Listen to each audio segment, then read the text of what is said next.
Ayan, ano bang gagawin natin? Alam ko na. Hi! So, magpe-prepare kami ng ilalagay na ang gagawin namin podcast. So, since wala kami maisip, randomly, manghihingi kami ng suggestion kay ChatGPT kung ano magandang i-podcast ang gagawa namin ng key points. Actually, meron yan yung, yung voice na ChatGPT. Nakita mo si Hanimia? Ginawa niyang boyfriend. Parang mga ganon. So, pa lang si ChatGPT. Ayan na. So, napakadami na naman niyang sinabi. Isa lang yung tanong ko.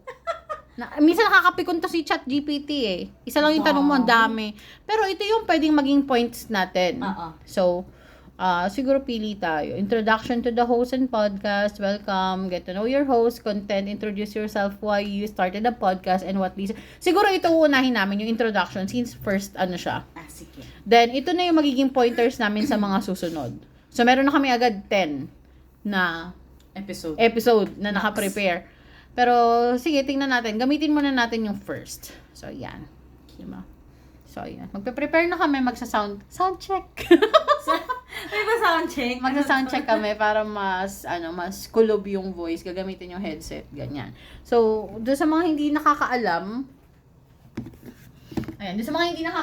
nakaraan na gumawa ako ng parang first personal podcast ko na may topic. Ito lang gamit ko yung headset.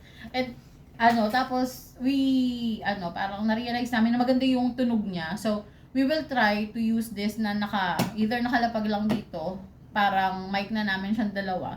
Kasi wala pa tayong budget, guys. So, yun. Ayan. Baka naman, sponsor. Boya, ganon. Ganon yung mga magagandang brand. Yeah. Yan. So, eto muna itatry namin. Mag-soundcheck kami and then mag-start na kami ng podcast. So, yan pa lang yung vlog namin for today. Parang in preparation. Paano namin siya in-explore.